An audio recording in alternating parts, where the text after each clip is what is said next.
या नेत्यांमध्ये गेल्या अर्ध्या तासांपासून एकत्रित चर्चा सुरू झालेली आहे। राज्याच्या राजकारणासंदर्भातली अत्यंत महत्त्वाची घडामोड सध्या दिल्लीत घडते। अमित शहांच्या निवासस्थानी गेल्या अर्ध्या तासापासून देवेंद्र फडणवीस, एकनाथ शिंदे आणि अजित पवार यांची ही भेट घेतल्यानंतर बैठक सुरू झालेली आहे।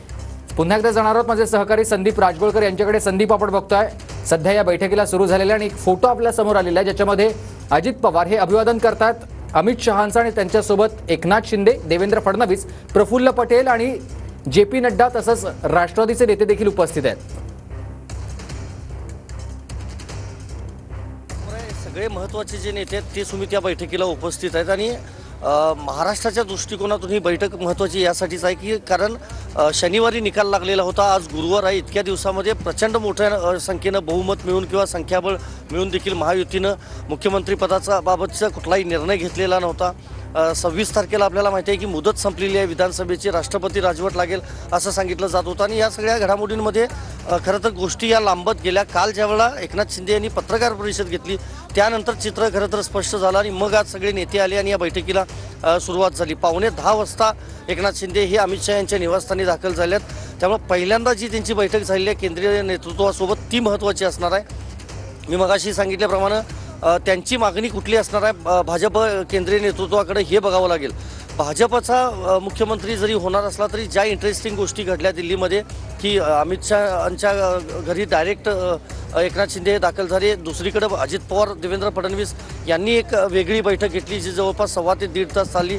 त्यामुळं बैठकांचा सिलसिला हा दिवसभरामध्ये आज पाहायला मिळाला। अजित पवार यांनी देखील आज एक त्यांच्या कार्यालयामध्ये बैठक घेतली, छोटेखानी भाषण देखील त्यांनी त्या ठिकाणी केलं आणि त्यावेळेला देखील त्यांनी स्पष्ट केलं की EVMचा जरी विरोधक मुद्दा काढत असले तरी हे महायुतीचं यश आहे। संपूर्ण प्रचाराचा जर चित्र बघितलं तर एकनाथ शिंदे यांच्या नेतृत्वाखालीच आम्ही निवडणुका लढवू असं महायुतीतले सगळे नेते सांगत होते। त्याप्रमाणे निवडणुका देखील झाल्या, मात्र जे निकालानंतरच्या ज्या प्रतिक्रिया होत्या त्या महत्त्वाच्या आहेत। कारण रामदास आठवले असतील किंवा इतर नेते असतील त्यांनी हे स्पष्ट केलं की एकनाथ शिंदे यांना कुठलाही शब्द दिला गेलेला नव्हता। कारण 19 साली मातोश्रीवर उद्धव ठाकरे यांना शब्द दिला होता आणि तो भाजपनं फिरवला असं वारंवार ठाकरे यांच्या शिवसेनेकडून सांगितलं जातं। त्याप्रमाणे एकनाथ शिंदे यांना कुठला शब्द दिला होता का याची चर्चा होती। मात्र आज अजित पवार यांनी देखील याबाबतचं स्पष्टीकरण दिलं की एकनाथ शिंदे यांना कुठलाही शब्द दिला गेलेला नव्हता।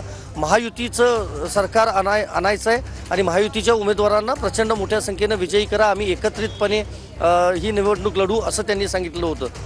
आता अनेक मुद्दे महत्त्वाचे आहेत। ज्या वेळेला प्रचार झाला होता त्यावेळेला वेगवेगळ्या घोषणा या तिन्ही नेत्यांनी केल्या होत्या। म्हणजे देवेंद्र फडणवीस, अजित पवार आणि एकनाथ शिंदे यांनी या वेगवेगळ्या घोषणा केल्या। जरी त्यांचा जाहीरनामा एक असला तरी घोषणा वेगवेगळ्या होत्या।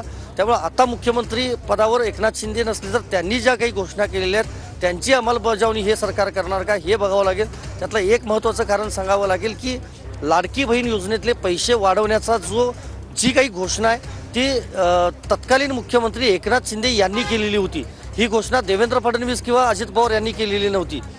त्यामुळे नवीन सरकार स्थापन झाल्यानंतर मंत्रिमंडळात एकनाथ शिंदे असतील नसतील हा पुढचा भाग आहे। मात्र जी 2100 रुपये रक्कम वाढवण्याची जी घोषणा केलेली होती एकनाथ शिंदे यांनी ती अंमलबजावणी हे सरकार करणार का? जर एकनाथ शिंदे सरकारच्या बाहेर राहिले तर हे बघणं महत्त्वाचं असणार आहे। अशा अनेक टेक्निकली जे मुद्दे आहेत ते मुद्दे समोर येणार आहेत। 2 तारखेला जरी शपथविधी होणार असला तरी आज दिल्लीमध्ये मुख्यमंत्री पदाचा चेहरा जो आहे तो ठरेल।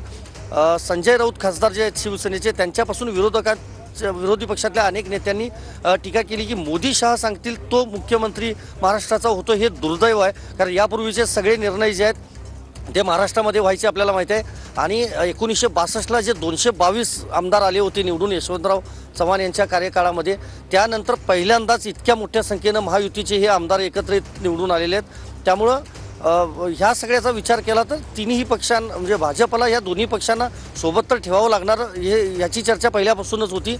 कारण संख्याबळ जे आहे ती 145 जरी असलं तरी या दोघांना सोबत घेऊनच आम्ही सरकार बनवू असं सांगितलं जात होतं।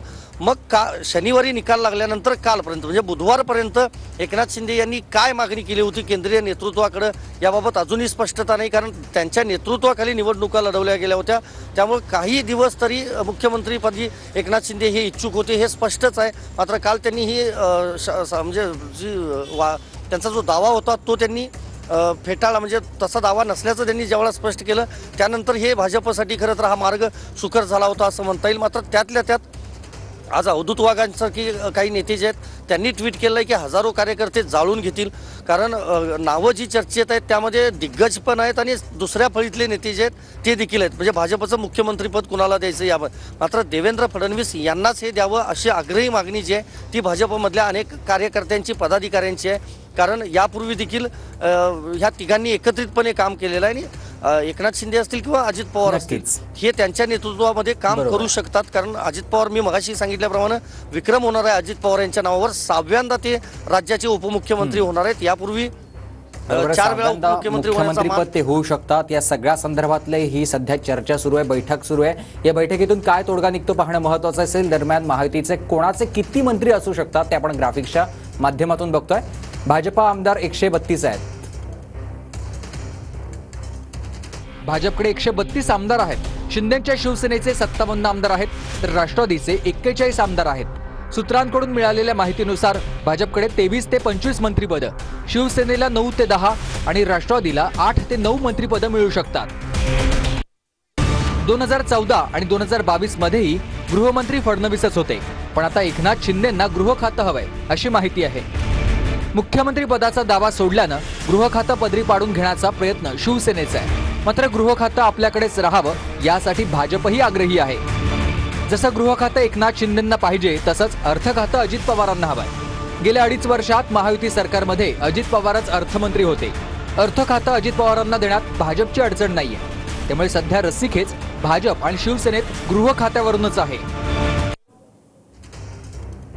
तर गृह खातं कोणाला मिळणार आणि कोणती खाती कोणाला मिळणार या सगळ्या संदर्भातल्या तडजोडी कदाचित आत्ताच्या या बैठकीमध्ये होत असतील. माझे सहकारी पुन्हा आपल्यासोबत जोडले गेलेत. संदीप राजगोळकर, आपण त्यांच्याकडे पुन्हा एकदा जाणार आहोत. संदीप, आतापर्यंत अनेक खाती प्रत्येक पक्ष आपापल्याकडे मागतोय. महत्वाची खाती आपल्याला मिळावी त्यासाठी प्रत्येकजण प्रयत्नशील आहे. विशेषतः एकनाथ शिंदेंना गृह खातं हवंय, मात्र ते खातं भाजप सोडायला तयार नाही. त्यामुळे या सगळ्याची बोलवण नेमकी कशी होणार आहे? नाही सुमित, तसं पाहायला गेलं तर 14 साली देवेंद्र फडणवीस यांची राज्याच्या मुख्यमंत्रीपदी वर्णी लागली आणि त्यानंतर 19 आणि आता 24 ही तिसरी निवडणूक खरं तर आहे देवेंद्र फडणवीस यांच्यासाठी. प्रामुख्यानं भाजप ज्यावेळेला सत्तेत आलं तेव्हापासूनची गृहमंत्रीपद हे देवेंद्र फडणवीस यांनी आपल्याकडेच ठेवलेलं होतं आणि आता तर 130+ झाल्यामुळं भाजप गृहमंत्रीपद सोडणार का हा महत्त्वाचा मुद्दा आहे, कळीचा मुद्दा आहे असं म्हणावं लागेल. कारण राज्यातलं कायदा सुव्यवस्था राखणारं ते महत्त्वाचं खातं आहे. जरी मुख्यमंत्रीपदी देवेंद्र फडणवीस म्हणजे आता पुन्हा त्यांची निवड झाली तरी ते स्वतःकडेच गृह खातं ठेवू शकतात आणि केंद्रीय नेतृत्वही नक्कीच त्याबाबत विचार करू शकतं. कारण मित्रपक्षाला गृह खातं देण्यात मला वाटत नाही की भाजपचं केंद्रीय नेतृत्व तयार होईल. एखाद्या वेळा महसूल खातं असेल जे मोठं खातं म्हणून ओळखलं जातं, महसूल किंवा इतर खाती जी आहेत म्हणजे अर्थ खातं अजित पवारांना त्यातला चांगला अनुभव आहे. अनेक वेळा आपल्याला माहिती आहे की अर्थसंकल्प राज्याचा जो मांडलेला आहे तो अजित पवार यांनीच मांडलेला आहे, त्यामुळं ते त्यांना दिलं जाऊ शकतं. मात्र गृहमंत्रीपद दिलं जातं का हे बघावं लागेल. दुसरं महत्त्वाचं, एकनाथ शिंदे यांच्या पक्षाला जे काही यश मिळालं आता मला थोडंसं थांबवतोय.